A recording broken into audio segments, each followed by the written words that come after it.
I think the really smart founders took the money, realized what was happening last year and said, okay, but thank you for the money. Great. But this is how we're going to manage it now. And those founders are going to be okay. I think there were a lot of founders, and we've seen it. I mean, I've seen founders where I'm like, you raised $9 million. What the heck did you do with $9 million?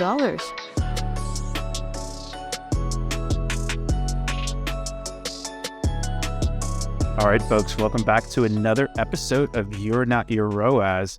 We are bringing in a hitter today, the incredible evolution of operator, founder, investor, GP at Red Bike, the whole kit and caboodle. Rachel Ten Brink, welcome to the show. Hi, I'm thrilled to be here. Are you a tried and true New Yorker or are you a transplant? I am a Cuban Costa Rican with a Dutch last name that's been a New Yorker for, I don't even want to tell you how many years. So you are the tried and true New Yorker, the absolute hero story. Yes, I'm a New Yorker. Yeah, you have the finances already coming out, the net. I love it. How did you, I guess first, kind of give some people the elevator pitch or the journey, because you've essentially, I don't want to say laddered up, because there's still a bunch of really cool stuff happening at the founder level, but you've had this really cool evolution throughout your career of starting a business, operating a business, founding a business, and now you're running your investment fund, Red Bike, you're an investor now. So kind of give us the cliff notes or just the truncated version of your chronology. So I like to say that it's like a cake and it has layers that keep on getting sweeter and sweeter. There we go. I love that. So I started my career, graduated from college, started my career at Gillette, spent about 15 years building billion-dollar brands. I was at Estee Lauder, L'Oreal, Elizabeth Arden. And then in 2014, co-founded an e-commerce subscription called Scentbird. It's a fragrance subscription. We raised around $30 million in VC, scaled that business as one of 4 founders. I led all of growth and revenue. So I can tell you everything that worked and most importantly, what didn't work and on the growth side. And then on the revenue side, I was also in charge of all of our B2B partnerships. So all of the enterprise clients signed 74 contracts, everybody from a Coty to a Macy's to a Glossier. So Scentbird did really well and continues to scale. My co-founders are still there. But a couple of years ago, I started to think about what I love to do. Yeah. And my passion is really working with early stage founders. I love that inflection point, that little magical moment where you start to see the hockey stick come. And so I was advising a bunch of founders. I was talking to a bunch of founders. And I had a conversation with Herman, who's my partner in the fund, and just kind of went like, oh my God, I have incredible deal flow. So it started with angel investing. We did about 18 angel investments, which did really well. And that became the foundation upon which we started Red Bike Capital. So we're a relatively new fund. We started about a year ago. We're an early stage fund. And we invest in U.S.-based fintech, SaaS, and health and wellness. Oh, how fun. That's amazing. What has been, I guess, even though there's still a lot of deals, what's been your kind of most memorable deal to date? What are you kind of really, obviously you're excited about all of your positions, but what's one that really stuck out for you?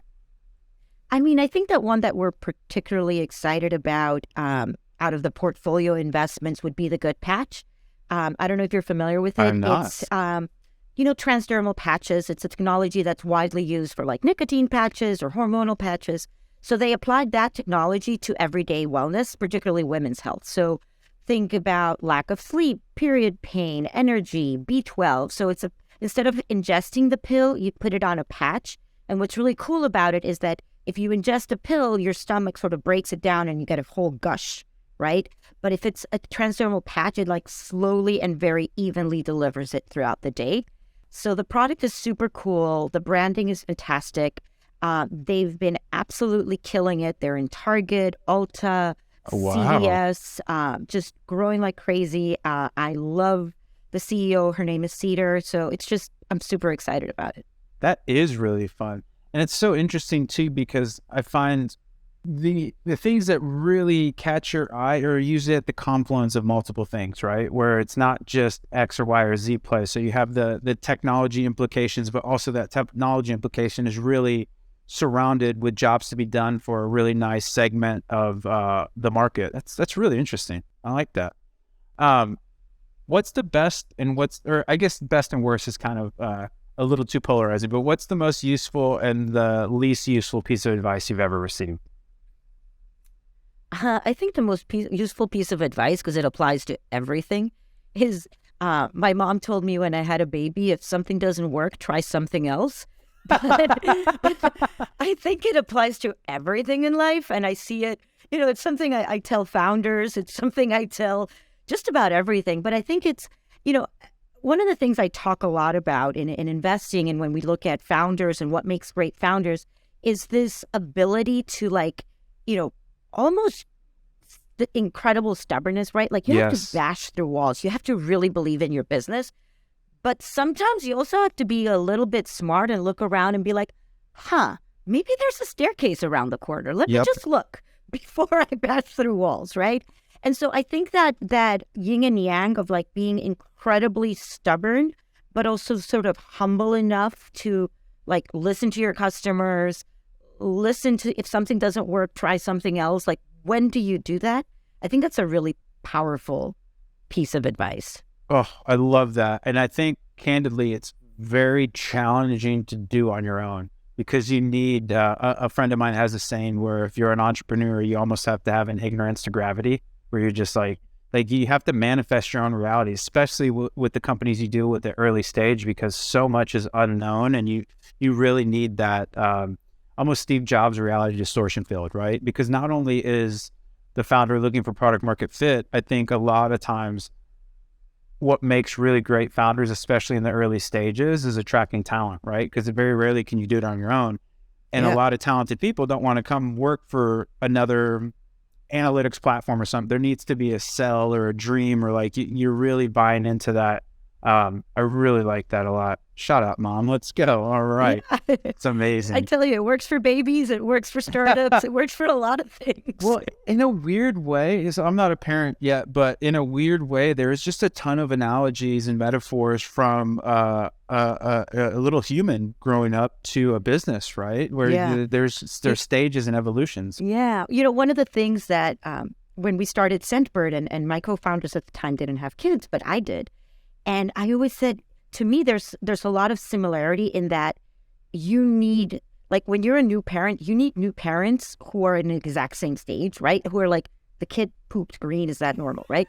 and it's the same thing with early stage startup. You're like, I don't know what, like you have these really high up days and these really low days, and you just need somebody to call and be like, you have no idea what shit happened today. Like, this is what went down today. Is this normal? Yeah. And it's so helpful to have, I one of the things I really encourage founders, like build that network of people who are maybe just a step ahead of you, not too far, but maybe just a little bit, that you can call up and be like, and this came up, who do I call? Is this normal? How do I handle this? It's incredibly important. And you can learn so much from having a good network. Yeah, I couldn't agree with you more there. That's something we really lean into with Triple Well. And I really liked what you said there too, because there is a certain aspect of like, if you're following like Warren Buffett's advice or somebody that's a billionaire and you don't have that access to capital, those lessons, sometimes, like maybe Warren Buffett's a bad example, but sometimes those lessons aren't going to necessarily be applicable to you because you're just not in the same realm. And so we take that same approach at Triple, where we actually throw an exclusive invite-only event for our clients that are everybody doing kind of 10 million and up. Because what we found was, somebody that's just starting out or doing $1 million a year and somebody doing 50, the knowledge transfer isn't as efficient or effective because you're at different stages. I always said that, if you're in a fast-growing startup, like every 6 months you're in a new company. Yes. It's so well put. That's so well put. The problems are different. Your resources to fix problems is different. It doesn't mean that the challenges ever end or the work ever stops, but it changes. It changes. And I think what's challenging is what gets you to X might not get you to Y. And that really is a lot of personnel. What got you here won't get you there. Yeah. And it can be a challenge because a lot of successful startups lean very heavily into generalists at the beginning, right? Where it's like, here's a spear, go kill. Like we just need to figure it out. And then a lot of times, as you get more capital, as you get more complexity in your org structure, you really start to go after specialists.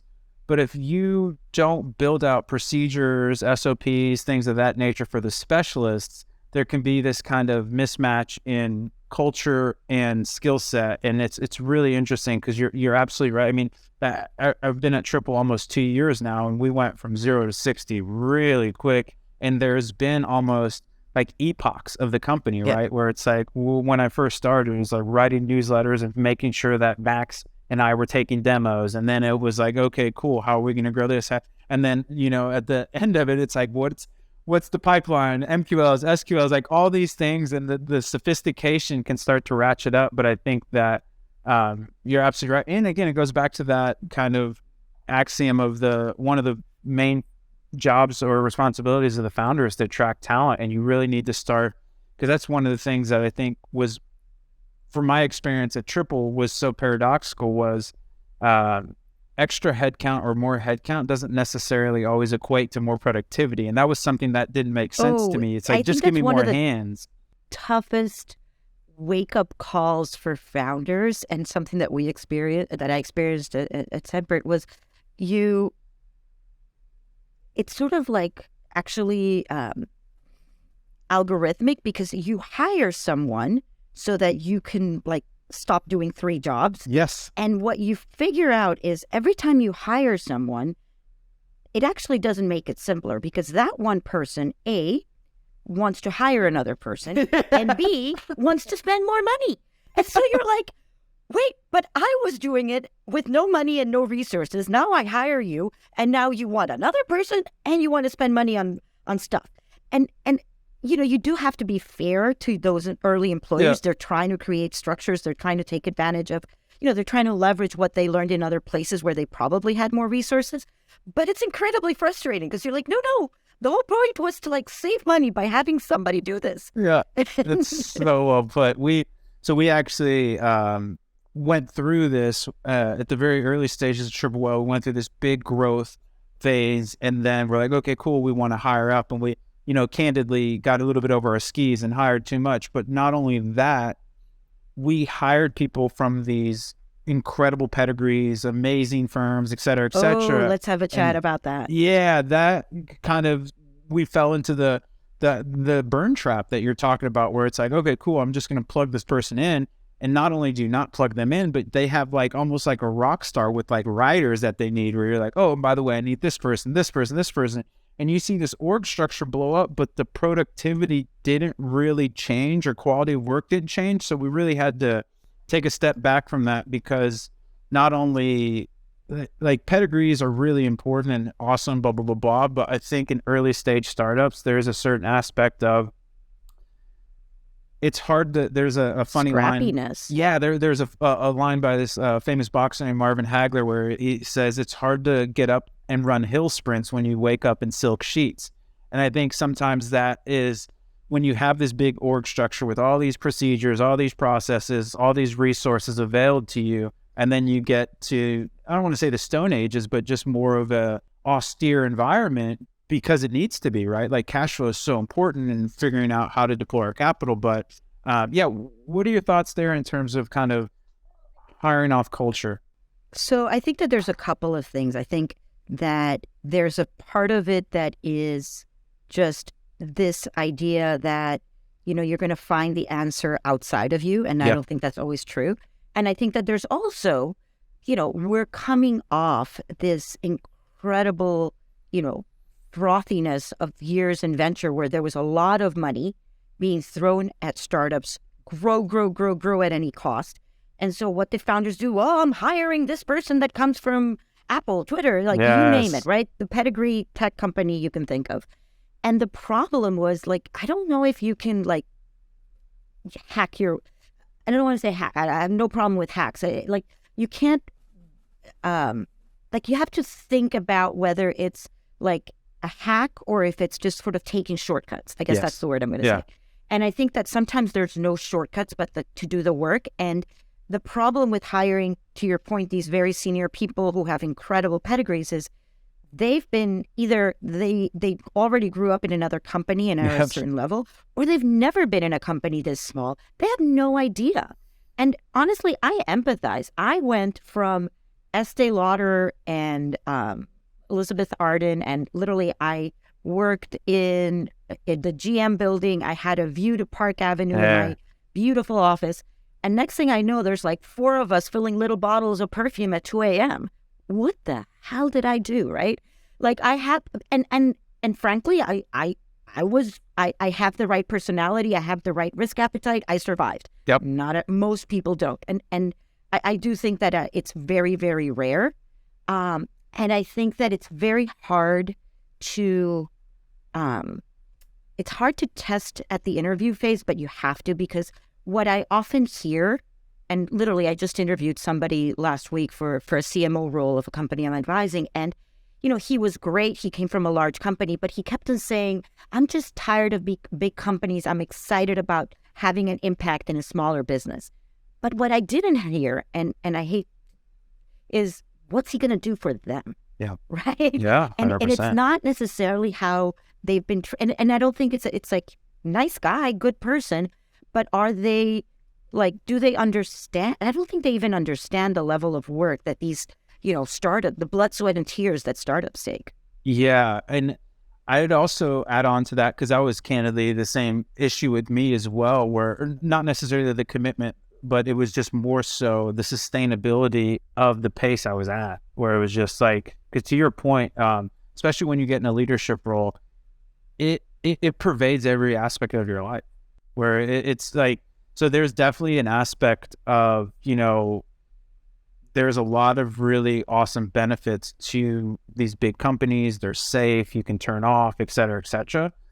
But the excitement of startups are it's so intoxicating. Oh, yeah. But to your point, it is not, it's almost the same, but different of, I used to be this big, like, maxi of like, everybody should have a business or start their own. And then I've realized, like, you said something really important there that made me think of this, was like, not everybody has the same risk appetite as you, Raba. And candidly too, like, I'm not young anymore, but I'm not old yet. And I think too, that's going to have a function as well, right? Of like, where are you at in your life? And so that's really good advice. I think that it's because it's almost a siren song in a way. Like you said, I'm going to hire this person, and they come in and they fix everything. It's like, well, is the person really going to fix everything, or do we need to have this group effort? And the other thing is, to your point, it's going back to our kids analogy. Yeah. It's like buying clothes for your kids when they're growing.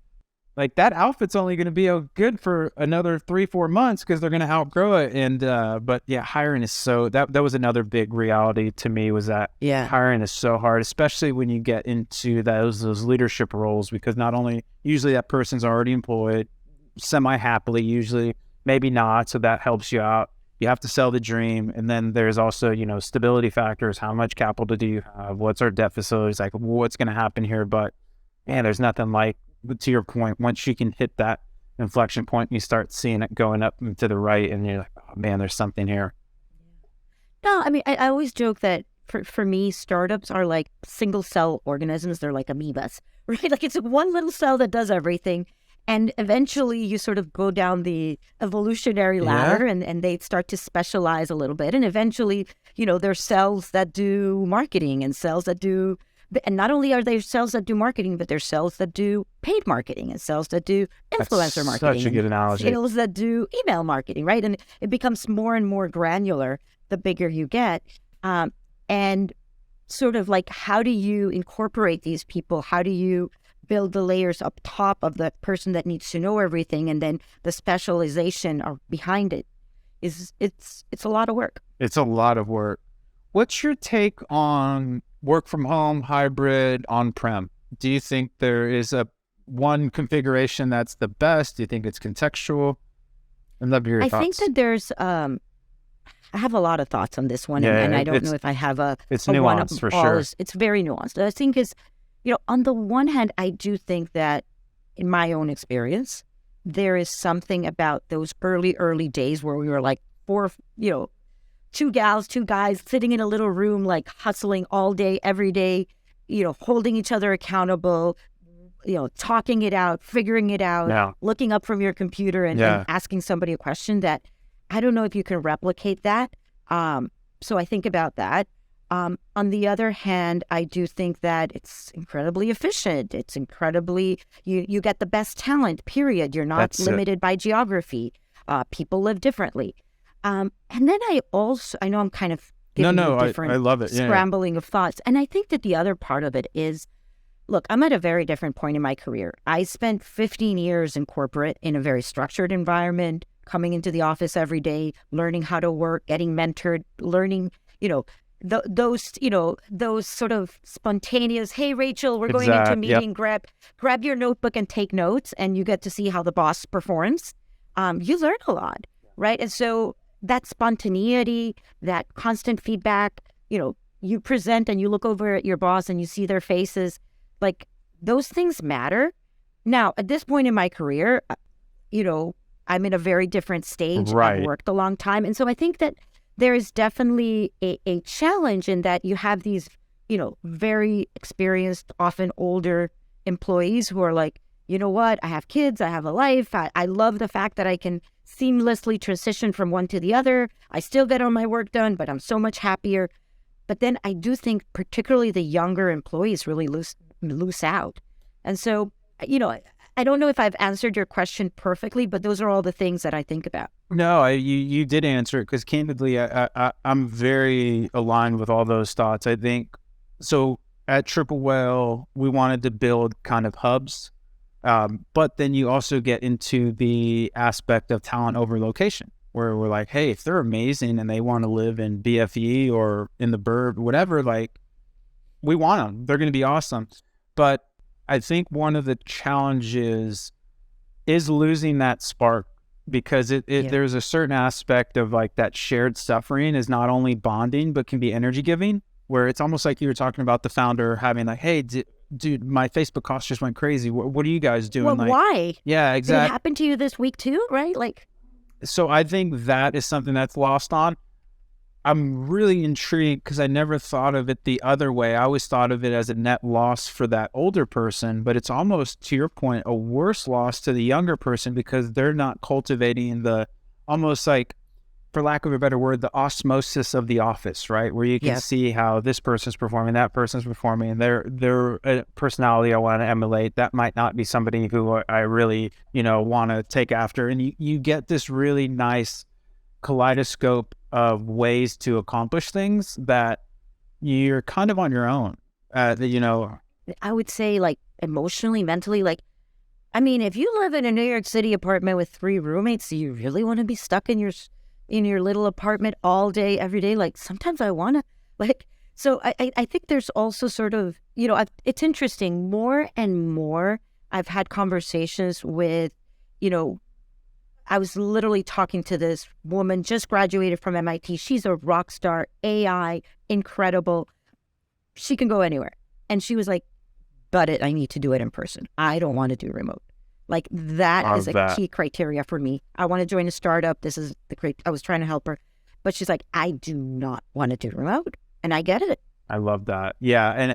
And to your point, I think it's definitely nuanced, different stuff for different folks. I don't think there's, and again, this is anecdotal, I don't think there's a ton of productivity loss, but I think there's a lot of these intangibles that can be really helpful, especially if you're starting to mold your career. And candidly, too, I think if you don't go into the office and you are in a hybrid solution, I think the people that go into the office get promoted more than the people that don't. I mean, out of sight, out of mind. It's just human nature, right? Like, trust is built by exposure, and Bob or... So, I don't know what's going to happen in the future, to your point about hubs. I've seen companies explore hubs. I've seen companies explore, 3 days in the office, 2 days out of the office, but it can't be Fridays. And when you're in, all of you have to, like, it becomes very convoluted, very, very fast. I think we're still sort of feeling our way as a society, as a tech ecosystem on how this is going to work.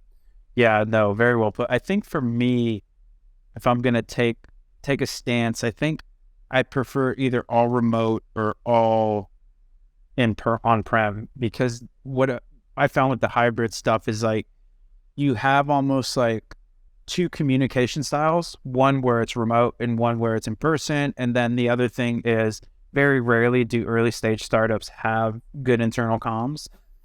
And so like as you start to put distance, time zones, etc. between people, I think that it gets into a place of like, I know that I can either rely on Slack or Gmail or whatever our comms are, or I know I can talk to that person in the office.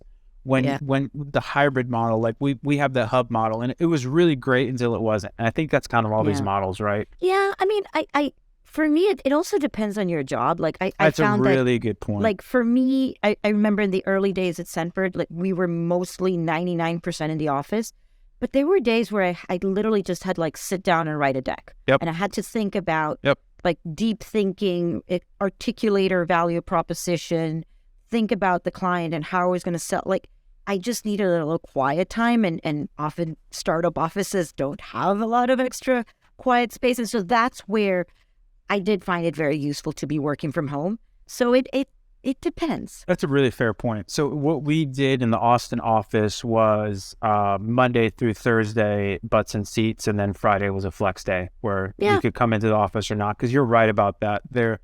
It's, I wouldn't say impossible, but it's very challenging to get deep work done in a startup environment because everybody has a question, especially if you're in leadership, where everybody can grab your time and like making. Well, and I think there's also this like very wonky time in a startup, and it sounds like you guys are there, where like you've just hired a whole bunch, but you haven't put in a lot of structure. So kind of like you have 20 people reporting to you there, and you love them all and you want them all to do well. But oh my God, that's a lot of people, right? Like you haven't, and you don't want to be a hierarchical, like super layered organization. You're just a startup. You want to be fast and nimble. But on the other hand, now you have all these people asking you questions all day, every day. And what do you think? So that's another really interesting take as well, because I'm 100% aligned with that. But there's a certain aspect of, for me anyways, like hierarchy actually starts to matter. And like at a certain head count, like there needs to be some semblance of a reporting structure, because what we found was, especially when you have high initiative people, there could be breakdowns in communications, and people will run, all the way that way. And then you finally sync up with them on your one-on-one. You're like, why are you all the way over there? We need to be over here. And so having a clear hierarchy, again, not necessarily at the beginning, but it's so weird to, again, grow with the company, because like all this. It's an amoeba. I tell you, it's like the cell organism.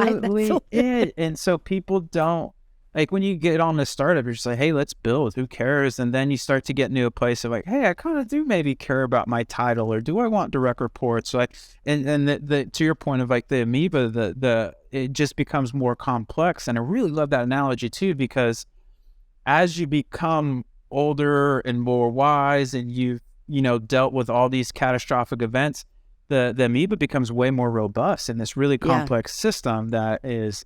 Oh, I love that. And now you have like redundancies, right? Yes. And ways to fix things, and all that stuff, right? So like it becomes harder to kill it, which is that's what great. I'm saying. You're stronger, exactly. But it's also more complicated. Correct. That's so well put. No, I love that. That's amazing. What's the nicest thing someone has done for you? I think that at every stage, I've had people who've really gone out of their way to make introductions to help me. Now that I'm a fund manager, I joke that, I don't like things easy. So whenever it starts to get easy, I just go make it way harder for myself, right? So, I went from corporate to like start from scratch entrepreneur, and now as an emerging fund manager. But there've been some really kind people who really coached me, really, said, hey, I know you're still fundraising. Here are 3 people that I want to introduce you to. And you appreciate those always. I love that. That's amazing. Even when you don't ask, and that I think is the most valuable. Oh yeah, I love that, and I'm sure you're doing this as well, where once you finally get into that position, you can start to not only immerse yourself from these awesome people that are giving you their knowledge, but then also pay it back to the community in some sort of way. I think that's a beautiful, virtuous circle. Okay, let's get a little nerdy. Let's do the value add segment. Well, first off, why is it called Red Bike? What's the story behind that? So the story, it's kind of a twofold story. On the one hand, there's a story about Muhammad Ali and the red bike.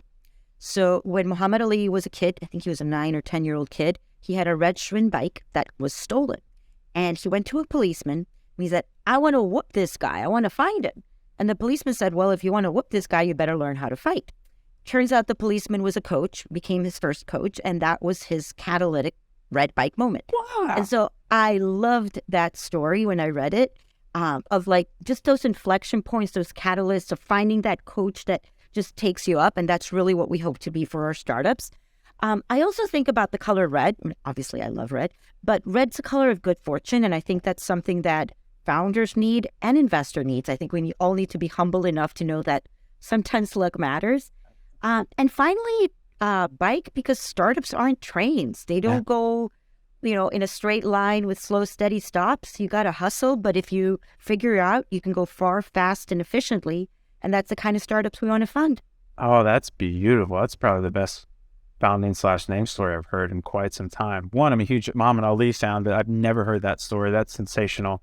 And the other thing I really love, not only your amoeba analogy, but the train analogy or transportation analogy, because I think it's so useful, because one of the disadvantages is you're not as fast as a train, but one of the advantages are you can ride wherever you want to go. Whereas that train is You're super not in efficient, a straight line, but it right? can only go on the tracks. You're not on tracks. Yeah, that's really interesting. I love that. Okay. When should a founder raise, and are there times that a founder shouldn't take capital? So, I mean, I think that my advice to all founders is to really understand, what are you going to do with this money? Ooh, How are you going to allocate this? Start from sort of building it from the bottoms up. Don't just raise money because somebody says, oh, you should raise money. You're doing great. Great. But what are you going to do with this? Where is this money going to take you? I think that now that I'm on the investor side, one of the things that makes me very nervous is when I see founders raising a lot of money just because it's being thrown at them, Yes. and not really understanding what is the purpose of that money. So that would be my first advice. I think the second advice is you have to understand markets, and you have to understand the situation you're in, where you are in terms of metrics, where you are in terms of your traction, and when you're going to need capital. Which is another thing that makes me very nervous is, founders who don't really understand their own burn rate, don't really understand the levers they need to pull to bring it up or down, and what impact is that going to have on your business. And so I think it's really important, particularly in this economic environment that is extremely tough. Valuations are down, deals are taking way longer to be done. And the reality is, I think, seed rounds were down 67% last quarter. Yep. So essentially, you have half as many startups will be funded as they were a year ago. And so the deals are still getting made. And I think that's important to tell founders is deals are still getting made, but you're facing a drastically different environment. And so, to your point about like, what are the jobs of a CEO? Hiring, raising money, and making sure you don't run out of money is a very big part of that, right? Like, cash is king. And again, really important as a founder to understand your cash flow. Like, where are you day to day? Because great if in a year you're going to be making millions, but if you can't pay today, you're never going to get there, right? And so I think that that's another really important is, understanding your runway, understanding what levers you're going to have to pull down or up. Because what I find is really unfortunate is when founders leave it too late. Yep. And then they have to cut back significantly on the levers of growth. And then it's brutal. And then you're caught in this impossible cycle where, as an investor, I'm like, well, wait, you've burned through your cash, you're not growing, and now you're desperate to cash and you only have 2 months of runway. Like, that's just a really bad place to be. And so, again, I think that the really, in this market, what I've seen is, really smart founders sort of saw the writing on the wall early on and adjusted very early so that they would have a little bit of breathing room and, frankly, the capability to show their stuff, to get some traction before having to raise. Yeah. I mean, and the challenge, I think, was the old crazy growth at all costs was the right strategy for a really long time. I mean, there was massive exits. There, like, people were making tons of money, and if you were this clutching your pearls the last 5 to 7 years, you missed out on arguably one of the biggest bull markets ever. Like, I think the Stripe missing the IPO window is going to go down as the biggest miss in possibly SaaS history. I mean, they could have just, who cares, just push that thing through. We might not see the market return to those levels for another 5 years or so. You know, like, when does it come back? And so, and I loved what you said too, where sometimes founders will get the car, they built a really nice car, it's amazing, and then they get 5 miles, last mile to the destination, they run out of gas. And the irony of raising money is everybody wants to give you money when you don't need it. You don't need money. And nobody wants to give you money when you need it. Everywhere. Good. Absolutely. And so you get into this really weird quagmire of like, I actually have a business and actually is making money, but I don't have enough money to put gas in my car to actually get to Profitsville. What do I do? And to your point, you're in this really weird situation where you might take terms that you don't like, but it's either that or die. And so, you know, like, don't put yourself in that position in the first place. And I think that, look, I think that there were a couple of things that happened in the last couple of years. And, you know, part of it was this idea of growth at any cost. Part of it was, you know, founders being offered valuations that frankly made no sense whatsoever. You know, I remember, like, you do realize there are only so many $10 billion companies in the universe, right? Like 100%. It like even $1 billion. And so I think like people sort of lost reality, and, you know, 100 times revenue, that is a really tough place to put yourself in. So I think that there was a part of it that was, but on the other hand, do I blame a founder? Right, especially if you're taking a secondary off and you're like, hell, you know, it's like a couple. Exactly. And so I think the really smart founders took the money, realized what was happening last year, and said, okay, but thank you for the money. Great. But this is how we're going to manage it now. And those founders are going to be okay.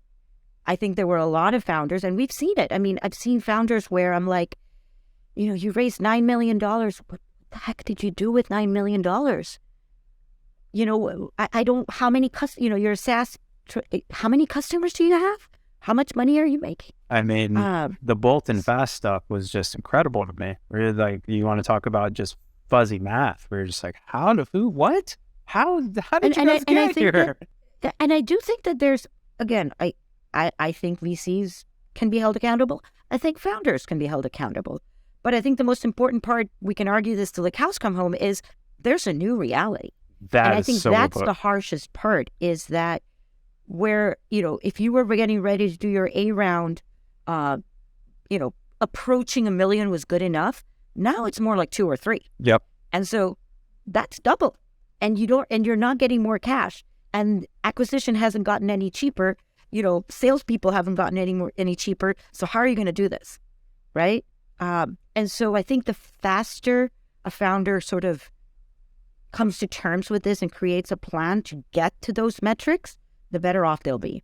No, I mean, that's such sage advice. And I think too, it's really important to understand as a founder what you want to build, because, you know, there was definitely, like we were talking, where if you're building just a growth at all costs, or a company that you're like, hey, let's just get this to a place that it can get an exit acquisition, some sort of liquidity event, versus like, hey, I'm going to build something that creates value for people, and you're going to take this out of my dead cold hands.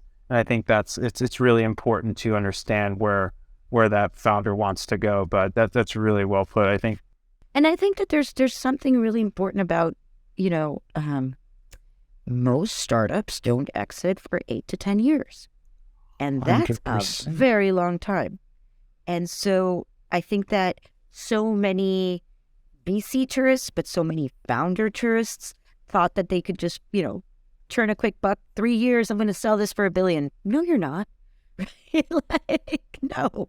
Yeah, no, I think too, to your point, the best founders did read the tea leaves and understood that, hey, growth isn't really going to be prioritized as much as profit, and like actual sustainable unit economics. I think one of the challenges, and we saw that a lot in the D2C world, where you had Allbirds and you have all these people like, oh, we're going to back into this LTV, our cash payback is this, that, and you're like, okay, cool. And then their cash payback is 2 years or something. And then the second year comes around, you're like, hey guys, you said there was going to be a bunch of money backed up in the Brinks truck and nobody's rebuying all these things. And so there was just this, when you give really smart, because I went to school for economics, so it's almost like the perfect example of this. When you give really smart people a bunch of data, you can make some very unique narratives that might not be representative of reality.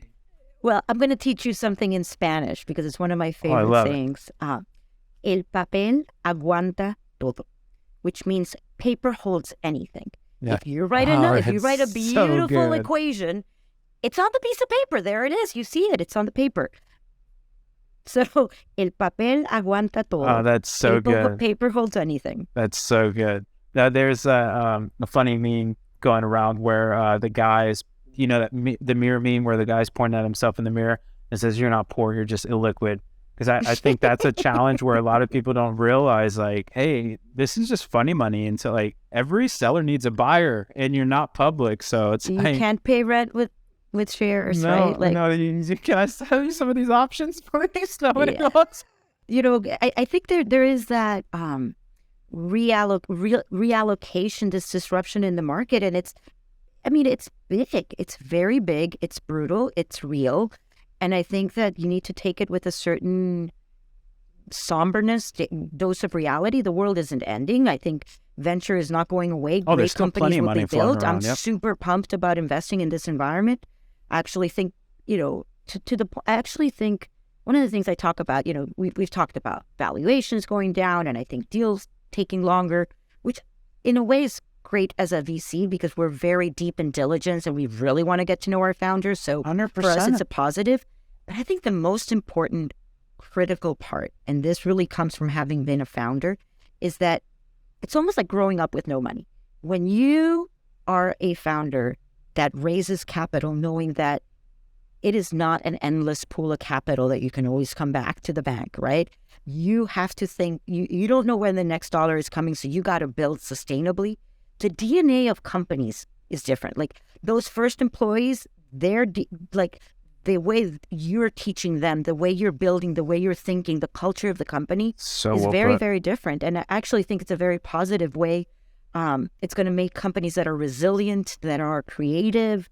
Scarcity is the mother of creativity. That are real businesses. I mean, you look at Uber, and Uber arguably made the most billionaires ever on their IPO, and like, who wants to touch that business? Like, it's horrific. Like, maybe if they get the food thing kind of figured out or something. But I mean, if you don't know how to read any sort of financial statements, you're like, wow, there's no light at the end of the tunnel here. Like to your point of like starting to break down the pieces of the cake, like, what are you baking here? Like, you can sell $20 bills for $10, but like, eventually you got to figure out how to make money from them. You know, it's like, so on the fintech side, we look at a lot of credit businesses, and my partner always likes to say, it's really, they're like, oh, our cost of acquisition is so low. And we're like, yeah, it's really easy to give money.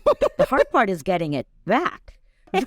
So well put. So like, if you're in a fintech and you're building a credit business, like, it's not just the top of the funnel, the acquisition. Like, how are you getting the money back? Well, I want to hear about. A lot of those buy now, pay laters are getting a bunch of haircuts as well because they realized, like, oh yeah, I guess these people don't pay their stuff. If they didn't have the money to buy the thing, they didn't have the money in the first place. Yeah, we fronted them the money, and now they're not paying us with the money they don't have. You're like, okay, like, cool.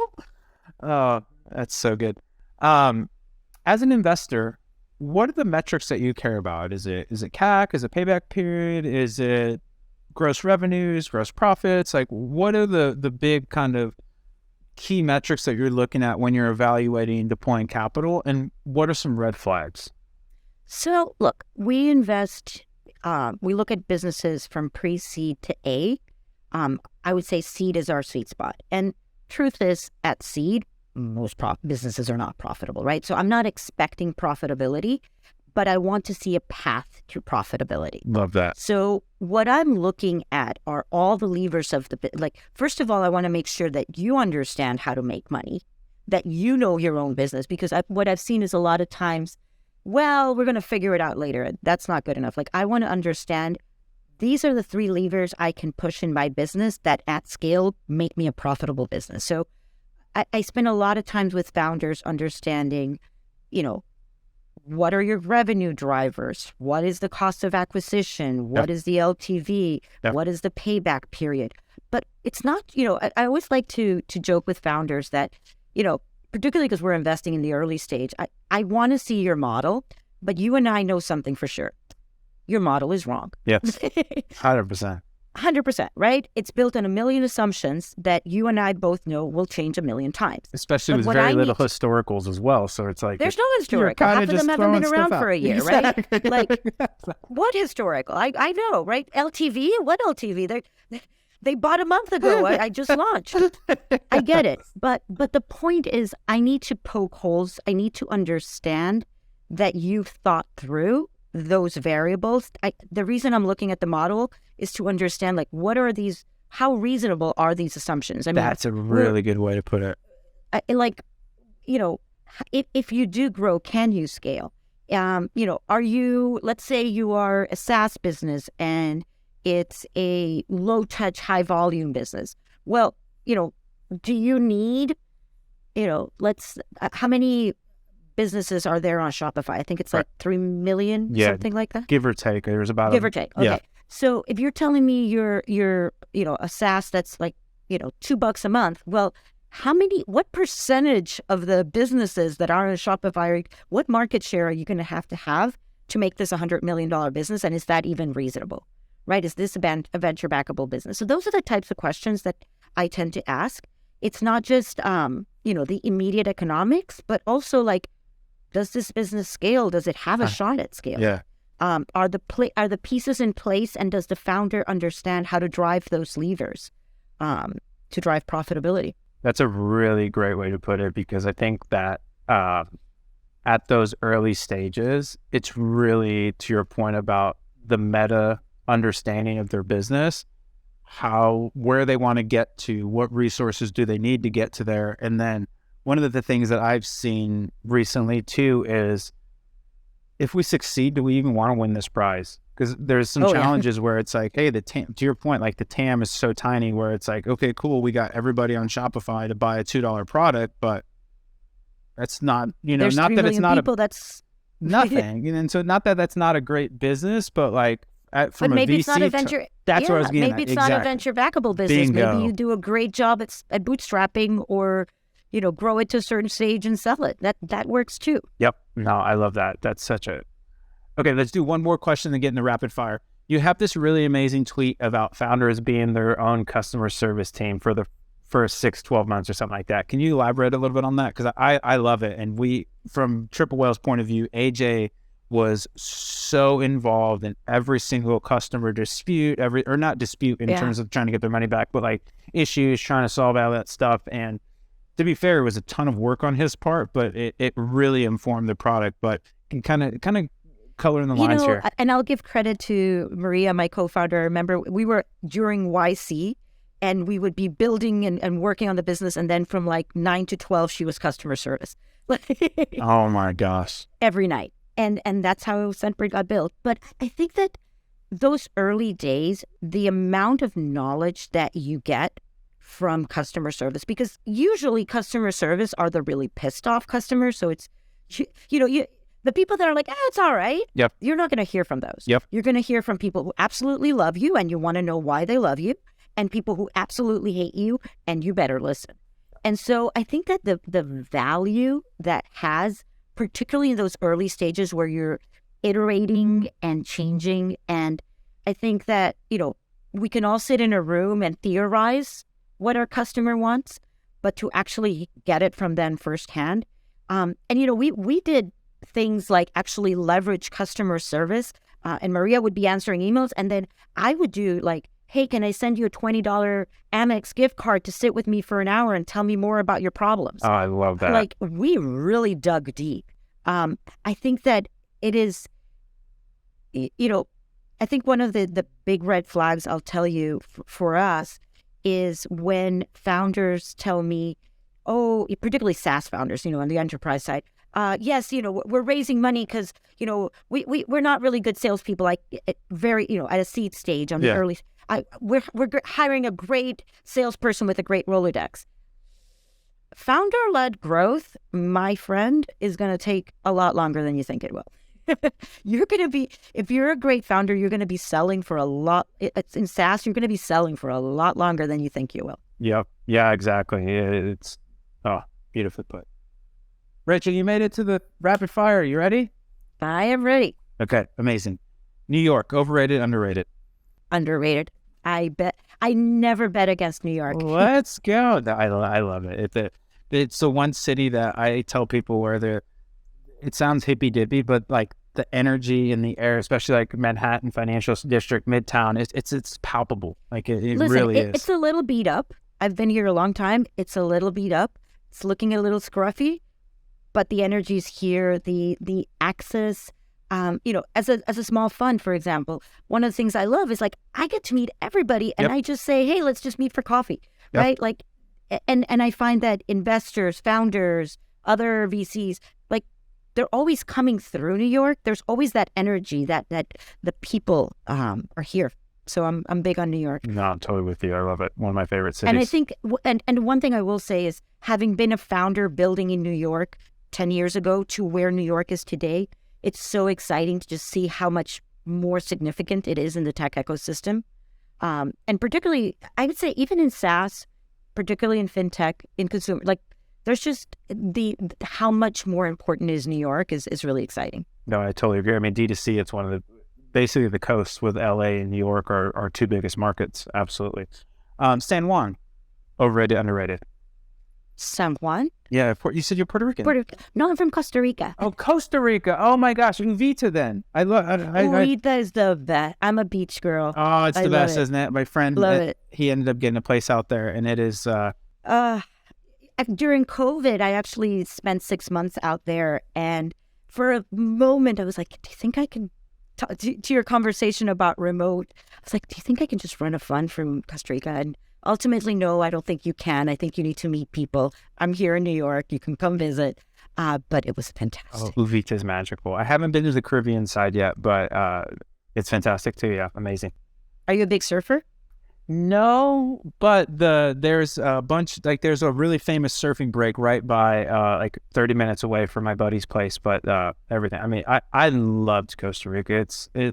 It's one of those special places where I feel like there's almost like a natural healing that you can experience. It's magical. I love it.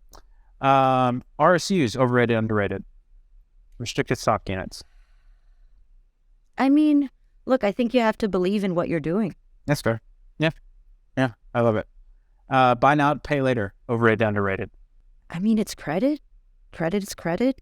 It's not like credit without a credit intrinsically check, bad or good. It's just credit. That's fair. I think the challenge is people stopped thinking that it was credit. That's a really good framing.